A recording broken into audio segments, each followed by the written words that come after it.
Este es el segundo vídeo que vamos a usar para explicar la unidad 4 del origen y evolución de los seres vivos. En el anterior ya hablamos del origen de la vida y de sus hipótesis y de las explicaciones no evolucionistas sobre el origen de la biodiversidad.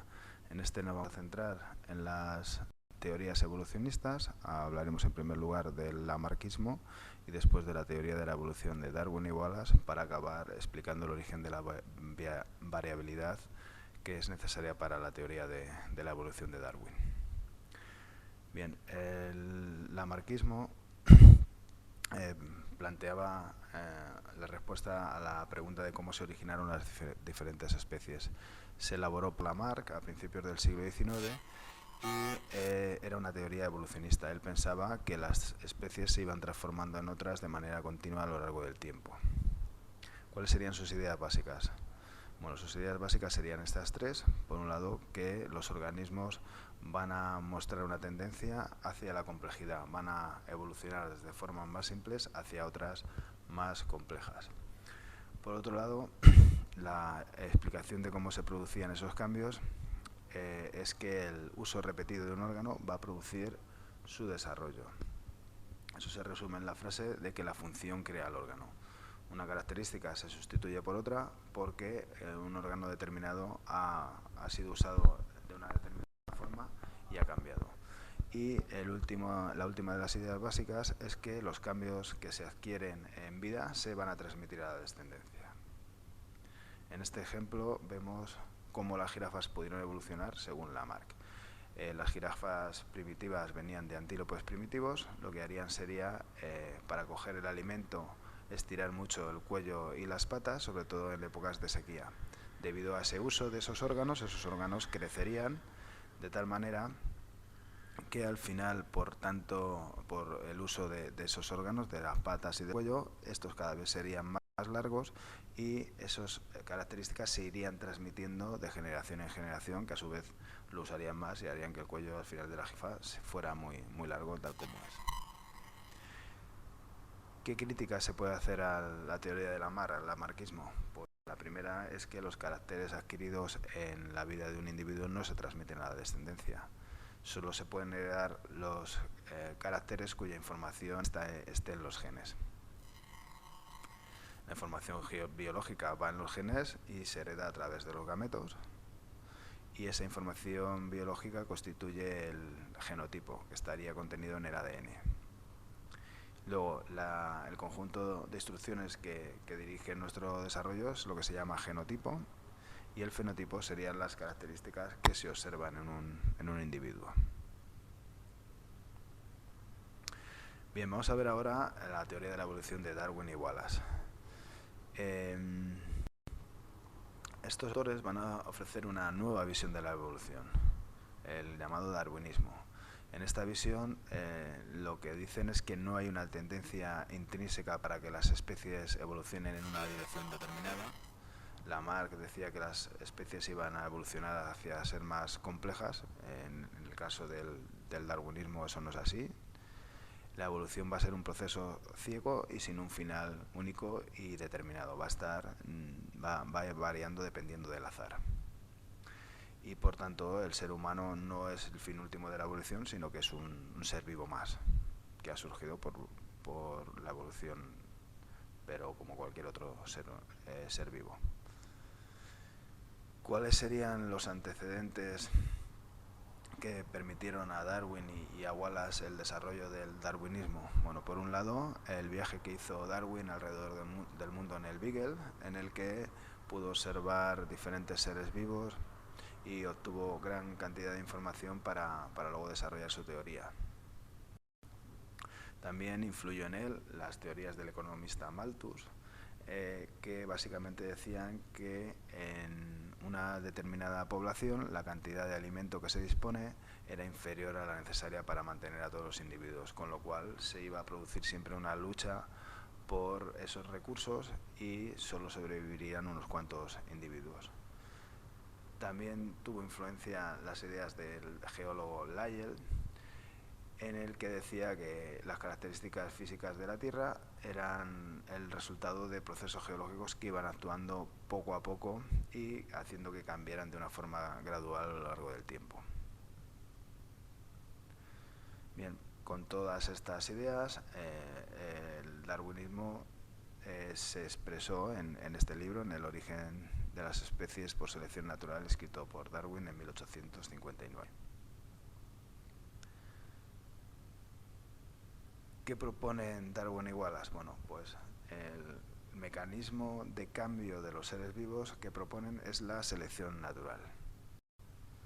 ¿Vale? Le llaman selección natural por semejanza con la selección artificial que realizan los agricultores y los ganaderos para seleccionar las diferentes razas o variedades de plantas con las que quieren tener unas características determinadas. Por ejemplo, aquí tenéis como a partir de la col silvestre, seleccionando diferentes plantas con unas características concretas, se pueden llegar a variedades tan diferentes como la coliflor o el brócoli o la col de Bruselas, que parten todas del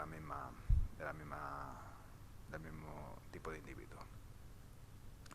Bien, ¿cuáles serían los principales puntos del darwinismo? Por un lado, que en cualquier población siempre van a nacer más individuos de los que pueden sobrevivir, y esos organismos van a tener que luchar por su supervivencia.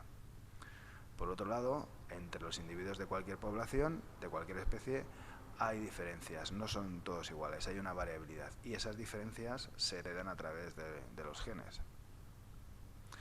Y el tercer punto sería que en los individuos de una población se va a producir una selección natural. Van a sobrevivir los individuos que tengan alguna diferencia que sea más ventajosa en el ambiente en el que viven, de tal manera que la población va a cambiar gradualmente. Los individuos que sobreviven son los que tienen más descendencia y van a transmitir esa variación que es más ventajosa. Vamos a ver el caso de las jirafas, pero en este caso explicado por Darwin.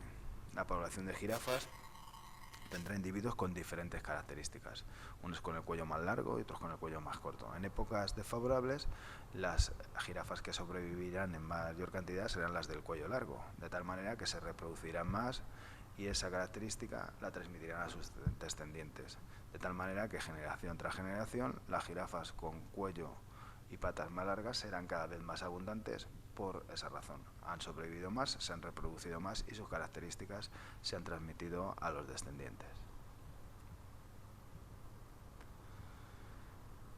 En el caso de la evolución, la teoría de la evolución de Darwin y Wallace, va a ser la selección natural quien va a actuar sobre las variaciones que hay en la población. Es decir, de todas las variaciones que hay en una población, el medio, entre comillas, elige las más ventajosas para esas condiciones.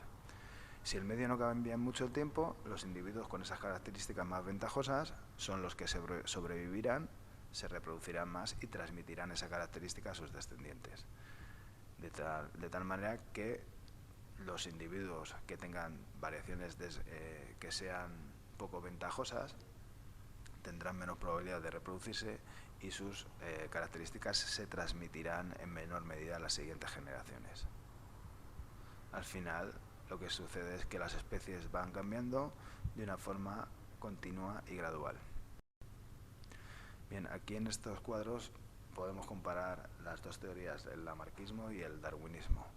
En el caso de Lamarck, todas las jirafas lo que hacían era estirar el cuello mucho y las patas para coger el alimento. Eso generaría que su cuello se haga más largo y ese carácter adquirido se transmitiría a los descendientes, que cada vez tendrían el cuello más largo. Darwin lo que decía es que en la población inicial de jirafas habría variabilidad. Habría jirafas con el cuello algo más largo, otras con un cuello algo más corto y otras con un cuello intermedio. Cuando las condiciones hacen que sea necesario coger alimentos de partes altas, las que sobrevivirán serán las que tengan el cuello más largo, y las que tengan el cuello más corto pues no sobrevivirán. Las características hereditarias que hacen que tengan el cuello más largo se transmitirán a la siguiente generación, de tal manera que con el paso del tiempo en la población van a dominar las jirafas que tengan el cuello más largo.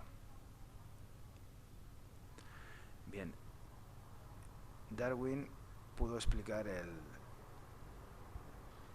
los cambios que se producían en las especies gracias al mecanismo de selección natural, pero no explicaba cómo se originaba la variabilidad sobre la que actúa la selección natural y cómo esa variabilidad se puede mantener de generación en generación. Entonces, la selección natural siempre va a actuar sobre variaciones heredables y estas variaciones tienen dos fuentes de producirse, la mutación y la reproducción sexual, que van a ser lo que van a generar esa variabilidad. La mutación sería una alteración que se produce al azar en los genes y recordar que las que afecten a los gametos pues se van a transmitir en la descendencia. Las mutaciones se pueden clasificar según cómo se comporten en el medio. Hay mutaciones favorables que proporcionan ventaja a los que las tienen, mejora su supervivencia y reproducción. Por ejemplo, el hecho de que una mutación haga que unas ardillas se tengan color marrón sería ventajoso respecto a las de color blanco, ya que estas serían más fáciles de depredar, con lo cual van a permanecer más tiempo vivas, van a sobrevivir más y van a transmitir características a sus descendientes. Mutaciones perjudiciales pues proporcionan una desventaja. Sería el caso de las que en este ambiente hacen que las ardillas tengan un pelaje claro, porque son depredadas y van a ser eliminadas por selección natural. Y luego también habría mutaciones neutras, que no son ni perjudiciales ni ventajosas. La selección ni las favorece ni las elimina. Las mutaciones van a generar variaciones hereditarias y sobre ellas actuará la selección natural. En cuanto a la reproducción sexual, lo que hace es generar variabilidad por la recombinación génica que ocurre en la meiosis y luego por la unión al azar de los gametos. Recordar que en la meiosis, en la profase, se recombinaban los cromosomas homólogos y luego ya estos se repartían de manera aleatoria en los gametos.